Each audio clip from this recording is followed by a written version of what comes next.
తులసీదాసు గారు ఎంత పొంగిపోయారండి, ఏమి భక్తి భావన. తులసీదాసు గారు రామాయణం రాసుకుంటున్నారు. హనుమ వచ్చి ఏం రాశావన్నారు. అశోకవనంలో పువ్వులన్నీ తెల్లగా పుష్పించున్నాయన్నారు. నీ మోహం ఎర్రగా ఉన్నాయన్నారు హనుమ. అంటే కాదు స్వామి, నేను మానసికంగా దర్శనం చేశాను, అశోకవనంలో చెట్లకి తెల్లటి పువ్వులు ఉన్నాయన్నారు తులసీదాస్ గారు. కాదు, పువ్వులన్నీ ఎరుపన్నారు హనుమ. అంటే నేనా సుందరకాండలో వెళ్లి చూసిచ్చిన వాడివి నువ్వా, నేను చెప్పినట్టు రాయి పువ్వులు ఎరుపని మార్చన్నారు. అంటే తులసీదాస్ గారు అమ్మ బాబోయ్ ఇంతో మనం ఎక్కడ వాదిస్తాం, ప్రత్యక్ష సాక్షినంటాడు అని రామచంద్రమూర్తిని ధ్యానం చేశారు. రామచంద్రమూర్తి ప్రత్యక్షమయ్యారు.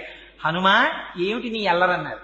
స్వామి అశోకవనంలో పువ్వులు తెల్లగా ఉన్నాయని రామాయణం రాస్తున్నాడు తులసీదాసు, నేను చూసినప్పుడు ఎర్రగా ఉన్నాయి పువ్వులన్నీ అన్నారు. అంటే స్వామి అన్నారు, అల్లా అనకు, ఆ ఋతువులో అప్పుడు పూసిన పువ్వులు తెలిపే, నీకెందుకు ఎర్రగా కనపడ్డాయో తెలుసా, ఆ చెట్టు మీద కూర్చుని కిందకి చూసావు మీ అమ్మని, క్షితిక్షమా పుష్కర సన్నిభాక్షి యరక్షిత రఘవ లక్ష్మణాభ్యాం సరాక్షసీభి వికృతేక్షణాభి సంరక్షిత సంప్రతి వృక్షమూలే. మా అయ్య రామచంద్రమూర్తి భార్య రాక్షసల కాంతల చేత పరివేష్టింపబడి ఒక చెట్టు కింద ఒక్క పట్టుబట్ట కట్టుకుని ఇలా ఉండిపోవడం ఆ 10 నెలల నుంచి, అది కోపంతో చూశావు, నీ కన్నులు ఎరిపెక్కి తెల్లటి పూలు ఎర్రగా నీ కనబడ్డాయి హనుమ, పువ్వులు తెలిపేలా రాయిని అన్నారు.